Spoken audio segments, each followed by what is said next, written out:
Hello, join me for a great 30-minute conversation with a gentleman who's from Lima, Peru, but has been traveling around, working around the world, visiting countries in Europe, and was in Florida last year. He's the same age as me, getting ready to be 36 next month, and he's discovering that, you know what?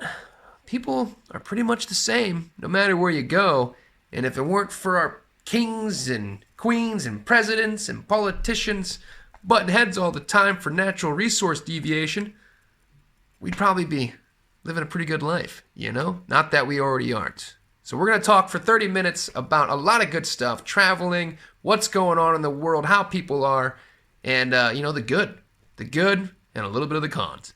So sit back, relax, and enjoy the next 30 minutes with a gentleman from Peru. I am from Florida in the U.S., and I currently live in Sweden. Wow. I was in Florida last year. Oh, excellent. Where were you at and what time of the year? I were at Rio Hotel. It's in South Beach. And I think it was in April to May, about 1.5 months. That's 1 month and a half. That's a beautiful time to be in Florida, April and May. Yes, definitely. Yeah, it's not too hot, but it's still pretty warm. Definitely. And I was when I think the pandemic is like last year is not in the middle of the chaos, but it doesn't like in the last term, I think, about the pandemic. So I saw people in party without mask, in freestyle.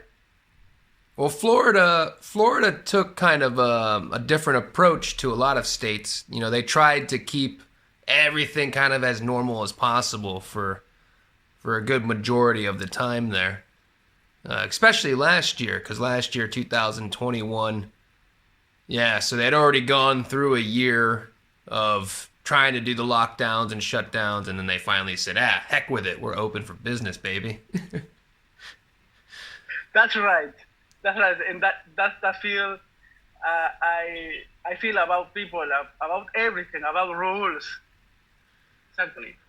You know, sometimes, you follow the ones for a while, and then eventually, people are gonna stop caring and move on and just want to live. We don't have much time on this planet.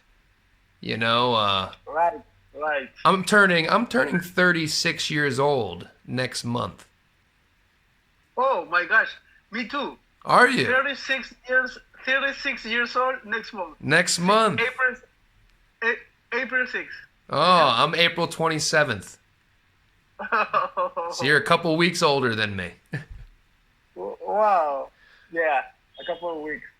Yeah, we have a short time in our lives and as a species, I think.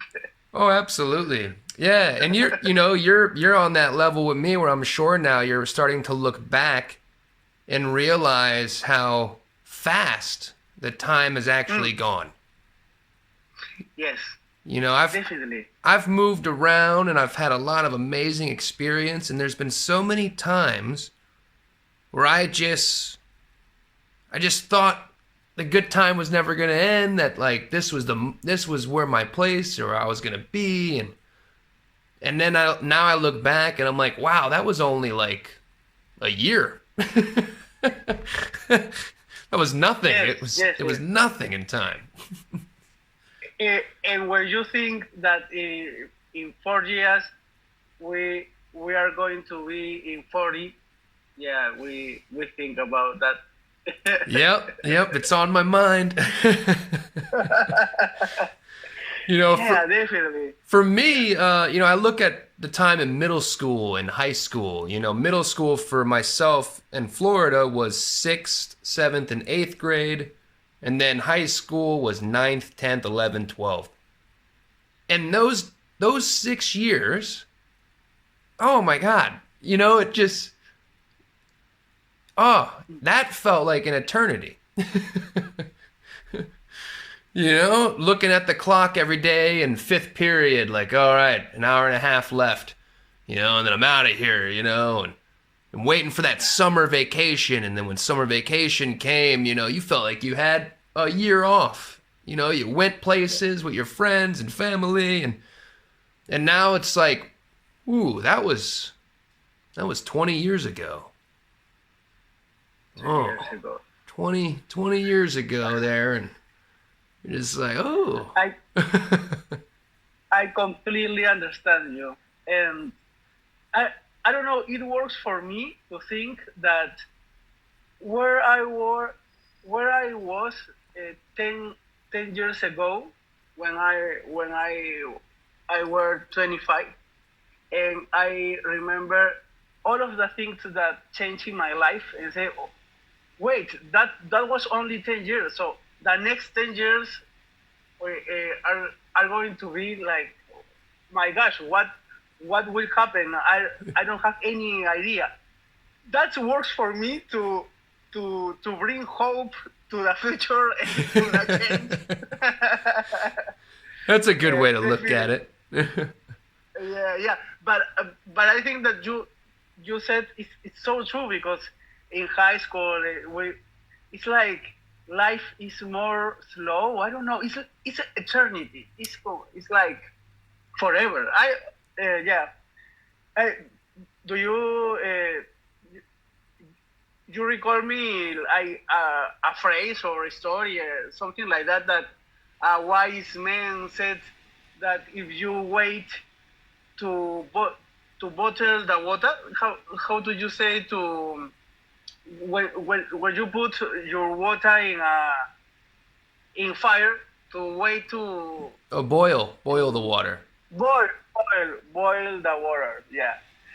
If you wait to that, you feel like eternity, that minute or that 2 minutes. Yeah. Yeah. If you if you stare, waiting for the water to boil, it'll feel like eternity. Yeah. You feel like eternity. So it's where do you live now? I'm in Lima, Peru. Lima, Peru. Yes, I am in front of the ocean. Look at that. That's a beautiful park and walkway along the water edge. Is there sandy beach down there? What's sandy beach? Is the beach sandy when it meets the water, or is it a lot of rock? No, it's rock. It's not. There are a few beaches in I don't know, in some kilometers here, but this area is rocks. It's only to watch. Okay. And where are you from? Lima, Peru? Yes, I'm from Lima, Peru. All right. Yeah. All right. Yeah. Last year, this year, from January to March, I was in Europe. Okay. From January to March, so that's about 2 months? 2 months and a half. I have 2 weeks here in Lima, so I am remembering everything about Lima, because I was 2 months and a half there, so I was missing this part of Lima. Yeah. And where are you going next? Because you have 2 weeks in Lima. I have a consultancy company about the digital transformation and something like a change with digital for big companies. And I rent a WeWork because I am tired of my home. Right. I need some air and take my car and travel to somewhere. Yeah. So I rent a WeWork office, and I'm waiting to open WeWork because WeWork open in, I don't know, in 20 minutes. Yeah. And where were you at in Europe? Did you travel around to a few different countries? Yes, I was in Spain, like a month, and France, and Paris. I really like.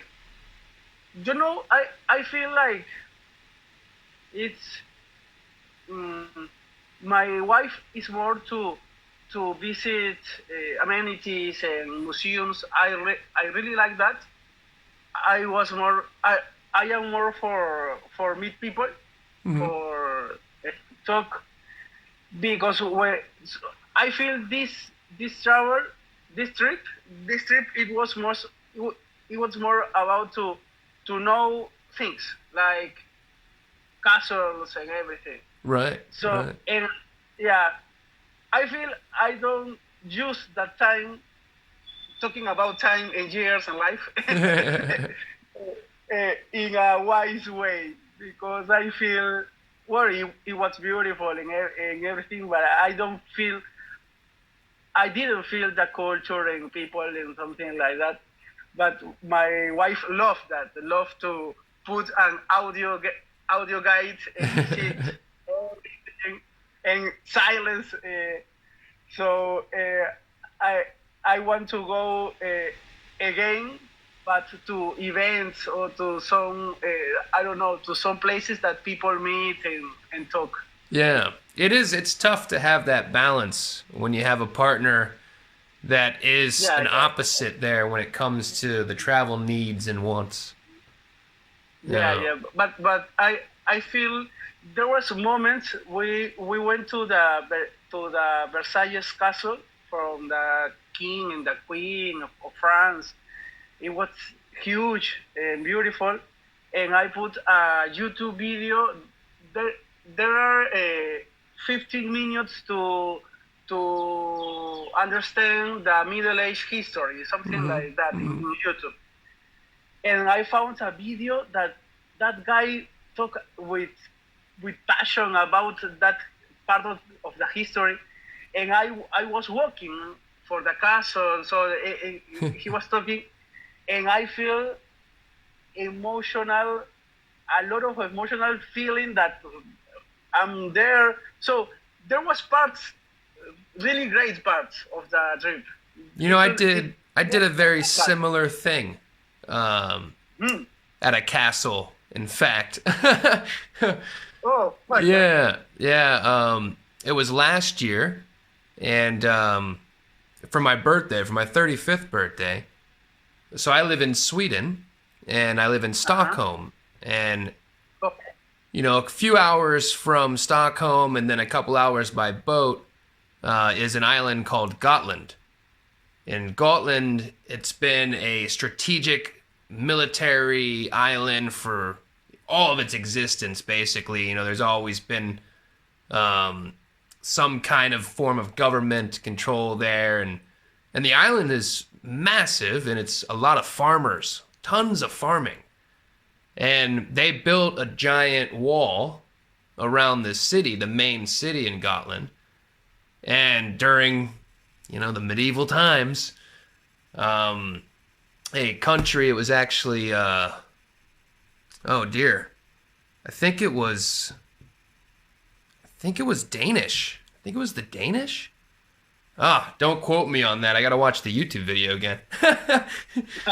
But we were doing that. We were watching YouTube videos and trying to learn more historical facts. And one of the things that really got me was at one point when an attack was happening, all the farmers and the peasants, as they were known, they tried to rush to the city wall and to try to get access in, and the crown, the king, and the soldiers there, they decided not to open up, and all the farmers and peasants were basically massacred right outside the wall to the city.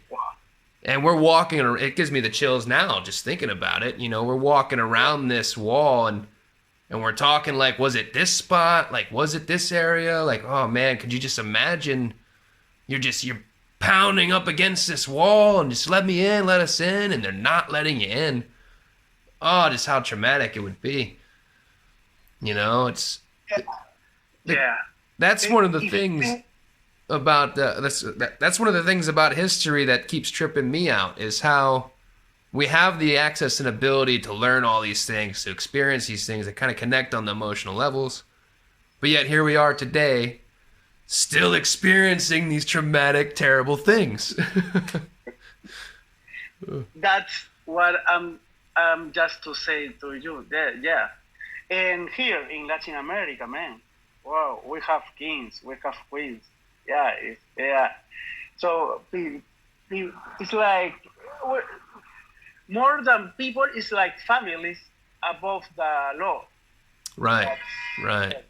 And it's crazy because it's the I don't know, the grandson, or I don't know, from the family and the grandfather, and I don't know how do you say the father of the grandfather? I don't. Yeah, the father of the great grandfather to you.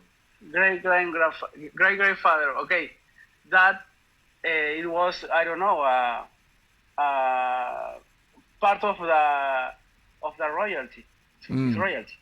Royalty. Yeah. That's always an interesting thing, huh? Yeah, it's interesting. Like at some point in time, somebody was so ruthless and became such an authority that then their children became royal. Like they created a whole term for themselves. And now we still live with these royal families that just live their lives on tax dollars. It's and it's crazy because I don't know, 3 days ago, no, on Saturday, I watched Spencer. It's the movie for Diana from Gales, the princess. Oh, okay, yeah. It is in, I don't know, it's at the cinema. And the whole movie is about how she suffered to live as a princess because she doesn't have freedom. Right. So she suffered in freaking ways like so you feel in mid class you watch the movie and you feel what lucky I am because I have free. I'm free and I walk in, and if I want to wake up to 5 a.m. or 8 a.m. well you have to work and everything, but it's crazy. Like the human being in essence is the same. They want freedom. They want a purpose in life.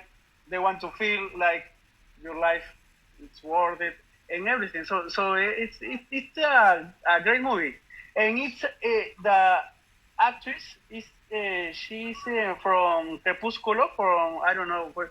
That movie about vampires, a romantic vampire. There was a movie well known. Was it Interview with the Vampire? Tom Cruise movie? No, Nicole Kidman? no. Oh, no, I know. You're talking about the other one, the one I haven't seen it. But yeah, me too. Twilight. That girl is the actress, and it says that she maybe she's going to earn an Oscar or something about her performance. Maybe. So it's a great movie. So it suffer in the castle and outside the castle. Yeah. Well, I mean, you know, like you said, it's kind of the human condition, you know, the pros and cons of everything. Yeah. We always end up feeling a little trapped, no matter the successes, you know, because, I mean, celebrities, you know, they can't just go to the grocery store and buy a Snickers bar and some bread, you know, like they can't. Totally. They get swarmed by, I mean, they could, but of course, then you're getting swarmed and mobbed by people and paparazzi taking your photo and all this stuff. You know, relationships, everything you do. I mean, we kind of do it with social media. We turn ourselves into the attraction, but we're not getting spotted out in public. You know? For sure. Yeah. Yeah. I've been learning a lot about the kind of trappings of our freedoms that I didn't really take into consideration when I was younger. But like I've moved. You travel around for work, so you're doing a lot of visa stuff and things like that as you're going. I've moved to Thailand and I've moved to Sweden, and going through the process, made me really start to question freedom, because I just wanted to move to another country, and it was difficult and it was costly. And at the end of the day, somebody that I would not have met could have said no, and I wouldn't have been allowed to come. And for a lot of people, I've been told that my process was fairly easy, that it was quicker, and, the American privilege, they say. Now, with the Russian and Ukraine events, I've started learning about European countries and what they do during wars. So in America, we had the draft. And if you were drafted in the military in Vietnam, World War II, World War I, like you had to fight. But they selected, a certain criteria of men. And growing up, I kind of justified it. And I thought, oh, well, hey, your country needs you, your country needs you. Well, now, with the Russia-Ukraine thing, I'm learning that European countries will actually refuse the right of men from like 18 to 60 or 18 to 70 to leave the country during a war. And you have to participate and engage and fight against the enemy, or be a medic, or be a cook, or something, while all the women and children, they get to flee. Yeah. And That's so true. It's making me again question, like, what exactly is freedom? Yeah. No, and if you talk about like the part of the feminism and patriarch, I don't know how to say patriarchal. It's like parent king. I don't know, but the movement of feminism, I have a lot of friends. Equality. Equality, but there are some rules. I saw a statistic that said like more than 80% of the people that die in wars until today are men. Yeah. Because of that kind of rules. But yeah. And civilian populations, Yeah. When it's a dangerous war, man. Freedom, because we don't have in many aspects until today really freedom. Yeah. It's an amazing thing. And as an American, I once I joined the military and September 11th happened, and it was like, let's go to war, and now, You were in the army that years. I went into the Navy in 2004, and I only ended up serving about 2 years, and I never went overseas. But man, I wanted to. I was 18, 19 years old, and coming from a long line of military serving men and women, and I wanted to. But there was something that I deeply understand about that, because there are some days that I really want.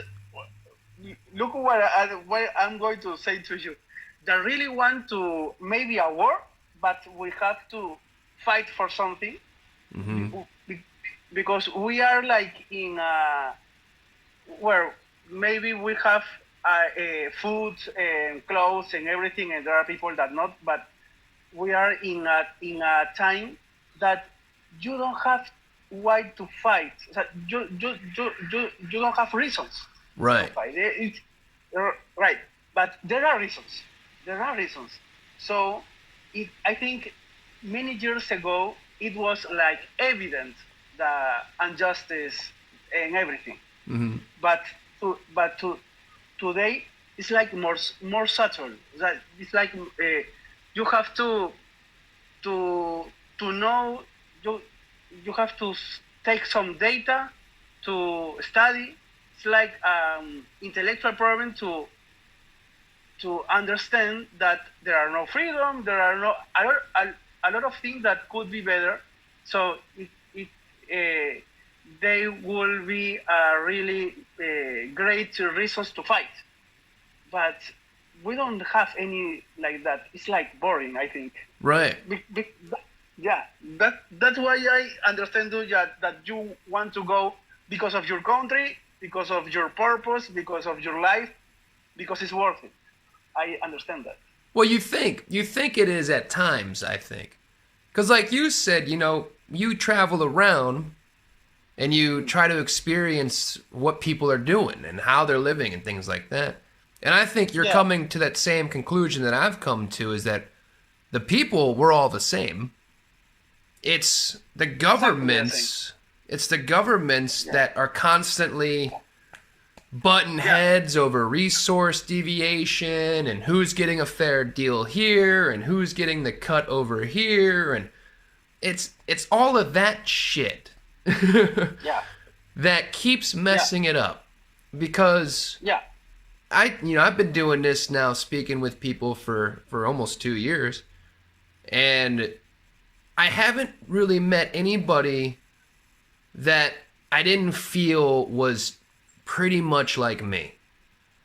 The only things that really made us different was the ingrained national country thinking. That was it. Like I spoke with a police officer one time from Saudi Arabia, and he was telling me about some of the punishments for crimes. And for drinking in public, he says you'll get lashings, about 45 lashings, but it won't be that hard. Just hard enough so you won't do it again. And he laughed. Oh my gosh. And I thought in that moment, like, he doesn't really have that much of a different view and opinion on how to handle a criminal like other people. It's a little bit more extreme for that situation, but like his joking demeanor about it and understanding that we're not trying to kill the guy, we just don't want him to do it again. I was just like, man, that's terrible, but I understand. So like even that statement, it didn't shock me. It didn't make me think, oh wow, this guy is crazy. He's crazy. No. It just made me think, okay, that's his country laws. He's been conditioned to that's normal and it's not that excessive. And hopefully it doesn't do it again. The person doesn't do it again. So the governments, because we're such a global community now. And we can speak like this live, and we can play video games with people all over the world, and every food that we eat is dependent on another country, basically. Like almost everything now is dependent on all of us producing and manufacturing and mining and supplying the resources. So it's just the damn government leaders. But we have 1 minute left. Ben, I really like to meet you. It was a pleasure. And I can save you as a teacher, isn't it? Yeah. I haven't been setting my schedule too much anymore because I have been working my other job again. But I try to come on for priority hours, things like that. But you can always send me a message, and I can try to be available at times and things. Yeah, I'm a pretty flexible person. And happy birthday, man. Hey, thank you. Happy birthday to you, too. I'm also going to Paris in 2 months.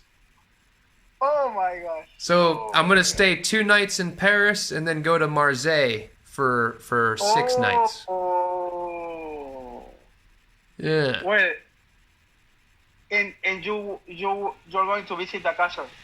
I think so. My Sambo would like to visit it and show me it. She's seen it before, but she wants me to see it as well. So send me some messages on your favorite things that you ate while there, because I love the travel for food as well. Excellent. Yeah, me too. Excellent.